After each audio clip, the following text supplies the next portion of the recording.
berlaku pada kita hari ini pun. Bila kita mengajak orang buat baik, mencegah yang kemungkaran ini,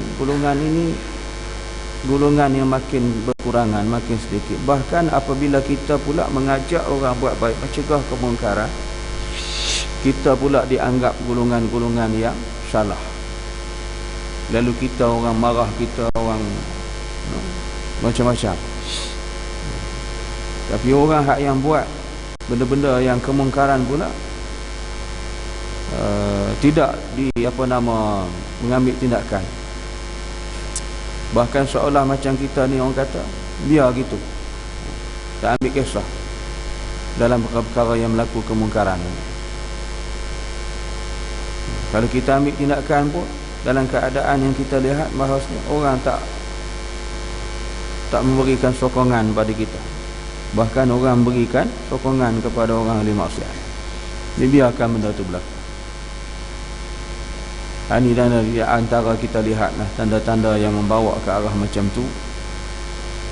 Sebab tu bila dunia yang membawa kepada nak berlakunya kiamat ni, dia akan terbit berbagai perkara lah yang akan disebut banyak di dalam kitab-kitab ataupun dalam hadis-hadis yang boleh kita tengok. Yang tanda-tanda tu jikalah dipanjangkan umur kita akan bertemu satu persatu. Ini mengikut pandangan Ibnu Umar lah. Dia faham daripada ayat dalam surah An-Naml ni, bila tiba ketentuan Allah ke atas mereka, dia kata ayat tu menjemput gitu, maka kami Allah keluarkan untuk mereka dabbah. Iaitu di atas kehendak Allah. Oleh kerana manusia, kata Ibnu Umar, tidak lagi menjalankan amal ma'ruf nahi munkar, tinggal perkara ni. Jadi bila tinggal, Allah terbitkan binatang ni namanya dabbah, yang membawa kehancuran kepada manusia. Binatang ni bukan mari dengan elok, dia mari nak mendatang kehancuran lagi kepada manusia. Jadi sebab tu kita orang kata menangani dalam masalah amal ma'ruf nahi munkar ni satu benda yang dituntut, benda yang fardu. Jadi sebab tu dia kata tadi, bila dunia nak berlaku kiamat ni, benda ni makin kurang, maka sampai peringkat besok orang tak peduli dah. Benda-benda nak berlaku kemungkaran apa semua ni, nak ajak orang buat baik, orang tak ambil peduli dah. Itu dunia yang akan berlaku macam tu. Jadi bila berlaku macam tu, sampai tak ada orang nak tegur, tak ada orang nak buat benda ni, Allah terbitkan binatang ni dabbah, membawa kehancuran kepada manusia. Abu Hurairah radhiyallahu an berkata, Nabi bersabda, la taqumus sa'ah hatta tatlu'a asy-syamsu min maghribiha, fa idza tala'atis syamsu min maghribiha amana an-nas kulluhum wa yawma idzil la yanfa'u nafsan imanuha lam takun amanat min qablu aw kasabat fi imaniha khairan. Tidak akan tiba hari kiamat sehingga terbit matahari daripada barat. Maka apabila telah terbit matahari daripada barat, maka semua orang segera beriman. Dan pada saat itu tidak berguna suatu iman yang baru jika sebelum itu ia tidak beriman ataupun telah berbuat zalim, berbuat dalam imannya itu suatu kebaikan, yakni baru pada saat itu akan berbuat kebaikan juga tidak berguna. Satu daripada hadis Nabi daripada Abu Hurairah, Nabi kata tidak akan berlakunya kiamat sehingga terbit matahari daripada barat. Dia berubah kedudukan daripada hak biasa, dari timur ke barat, dari barat ke timur. Dia jadi songsang, dia terbalik. Itu mengikut dalam hadis Nabi ni, dia berlaku macam tu, dia terbalik. Jadi dia kata, makna bila berlaku macam tu maknanya itu jelas bahawanya hari yang dikatakan Al-Qiyamah ataupun hari kehancuran yang Allah janjikan, Qiyamatul Kubra, memang sudah pun nyata akan berlaku. Akan berlaku dah.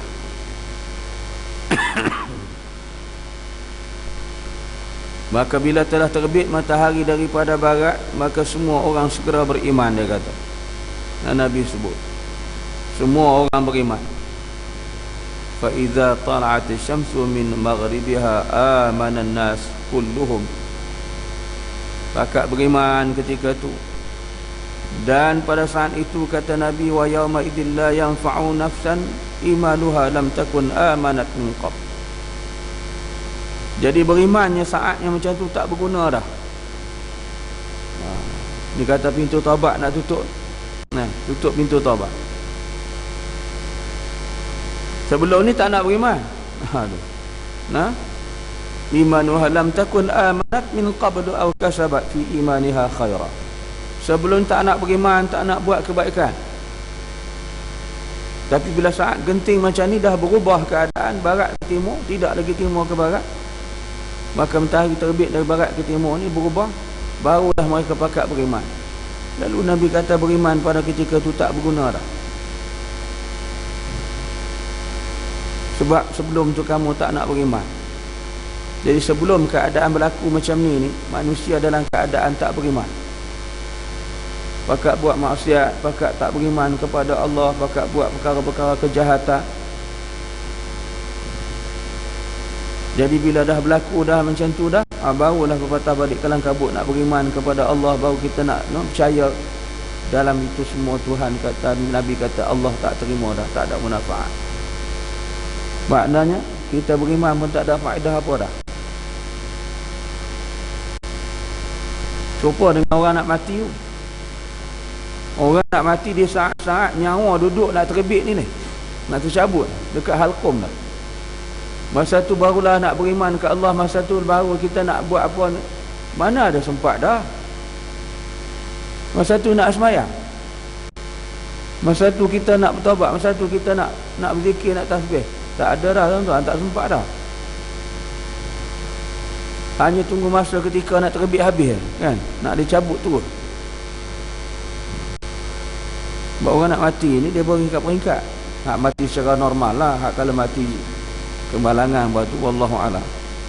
Mengikut para ulama, hak mati secara normal ni dia mula daripada kaki tu. Lepas tu kita pegang kaki kan, dia rasa orang sakit, pegang, tengok rasa, tengok nadi kan. Doktor pun tengok nadi pun semua, denyutan dia makin lemah, makin lemah. Lepas tu daripada kaki sampai ke buku lali kita, buku lali sampai terus naik ke betis sampai ke lutut, lutut sampai ke paha, cabang paha, daripada paha sampai ke pinggang, pinggang naik sampai ke dada, dada sampai halqum. Masa tu baru nak sembahyang. Yang sebelum ni bunga langgar, sembahyang tak nak, apa tak nak, ibadat semua tak nak. Dalam masa tu suruh bertaubat, masa itulah nak bertaubat. Allah Tuhan, mana sempat dah. Ni jadi manusia ni saat-saat nak berlaku kiamat ni macam tu. Sebab kiamat ni ada dua kan, sebab tu kita kaitkan dengan mati. Kiamat yang kecil mati, kiamat besar ni berlaku kehancuran semua sekali Allah musnahkan. Sebab tu yang Tuhan turunkan kepada kita ni pengajaran-pengajaran yang banyak sebelum berlakunya kiamat ni, supaya manusia tu insaf, sedar apa yang berlaku tu, supaya menjadi pengajaran. Banyak tu berlakunya banjir kan, satu daripada Tuhan nak berikan keinsafan pengajaran. Sebab tu dia kata bala Allah nak uji. Kalau laknat dia mati habis semua. Ini kita masih hidup yang musnah harta benda, yang mati pun tak berapa orang kan. Jadi Allah nak turunkan tu sebagai ujian, nak bagi manusia tu insaf dan sedar. Lalai kita leka dengan berseronok suka atas muka bumi ni, tak beribadat kepada Allah, duk kerja makan minum kencing berak puas nafsu macam binatang je, tak peduli langsung tentang perintah Tuhan. Orang bang azan mengaji ke apa semua di masjid tak ambil tahu, tak peduli. Pergi balik ulang-alik, lalu lalang depan masjid macam lalu dekat kedai kopi je, tak nampak apa. Jadi bila Tuhan turun pengajaran macam tu pun tak sedar-sedar juga, wallahu alam. Dan kita pun hak tempat-tempat lain yang tak kena pun jangan kita duk rasa megah, rasa hebat. Kami tak kena, dia orang kena. Tunggu Tuhan turun benda-benda tu boleh jadi kat tempat kita benda lain pula. Kan? Jadi sebab tu kita kena ingat semua tu. Ni, kiamat ini berlaku sama dalam kiamat kecil, kiamat besar. Mati dengan kiamat yang satu lagi yang besar ni, dengan kemusnahan habis semua. Jadi mati ni pun satu daripada kiamat. Sebab tu bila nyawa kita sudah berada di halqum, masa itulah baru nak bertaubat. Masa tu baru ingat nak mengaji, masa tu ingat nak baca Quran, masa tu ingat kita nak solat, masa tu ingat kita nak berzikir. Nak buat apa? Tak ada faedah dah. Yang sebelum ni kenapa tak buat? Kenapa tak sembahyang? Kenapa tak buat ibadat? Kenapa tak baca Quran? Kenapa tak berzikir? Ni serupa Nabi kata, bila dah nak berlaku kiamat, dah terbit matahari barat ke timur, dah tunggang langgang, dah terbalik dah, baru kita nak beriman. Tak ada manfaat apa. La yanfa'. Nabi kata la yanfa' nafsa imanuha la takum amanat min qab. Sebelum tu kamu tak beriman. Masa dalam keadaan genting saat macam ni baru nak beriman. Tak ada apa. Itu bukanlah kita nak menafikan iman orang. Nabi sebut, kan? Nabi sebut, Nabi kata tak ada apa. Tak ada manfaat apa lagi dah ketika itu. Nabi kata, sebab sebelum ni kita tak beriman, sebelum ni kita tak buat baik, saat itu baru kita nak buat baik, tak ada berguna sama lagi dah. Kata Nabi, au kasabat fi imanuha khairah. Tak ada apa. Jadi kitanya kalau masa itulah kita kata kita nak beriman, masa itulah kita nak apa nama, nak buat baik, Allah tak terima, ditutup. Habis berlaku dengan kiamat. Jadi kita mati dalam keadaan yang tidak kesempurnaan iman, mati dalam keadaan yang tiada ada kebaikan kita bawa. Inilah tuan-tuan, jangan tunggu sampai jadi macam tu. Masa yang Tuhan beri ni masih ada terluang masa, masih ada lagi orang kata kesempatan masa yang Tuhan bagi. Marilah kita beribadah kepada Allah, buatlah tuntutan yang telah diperintah, marilah kita menjalankan perkara yang Allah perintah ni, amar ma'ruf nahi munkar. Moga-moga kita terpelihara dan beradanya kita tetap dalam keadaan iman dan takwa sampailah berakhirnya dengan berlakunya qiyamatul kubra, jika dipanjangkan umur Allah oleh Allah umur kita. Kalau tak panjang umur kita dengan kiamat yang besar, kiamat yang kecil, antara dua, mudah-mudahan kita dimatikan dalam keadaan yang beriman kepada Allah Subhanahu wa taala. Wallahu a'lam.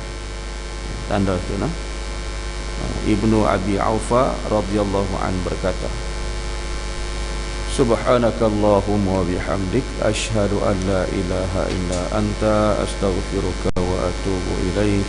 Bismillahirrahmanirrahim. Wal 'asril insana lafi khusr ila allazina amanu wa 'amilus solihat wa tawassaw bil haqqi wa tawassaw bis sabr. Shadaqallahul 'azim. Assalamu alaikum warahmatullahi wabarakatuh.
Surat Asy-Syu'ara, muka surat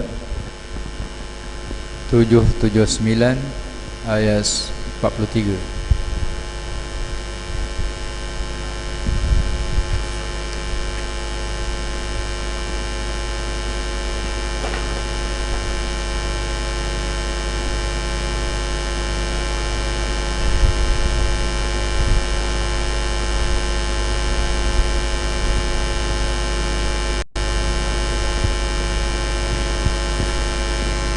أعوذ بالله من الشيطان الرجيم.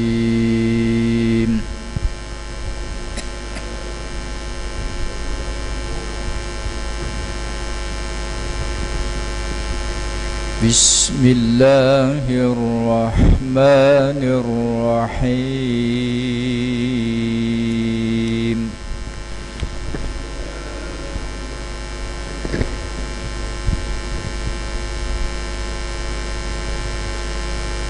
قال لهم موسى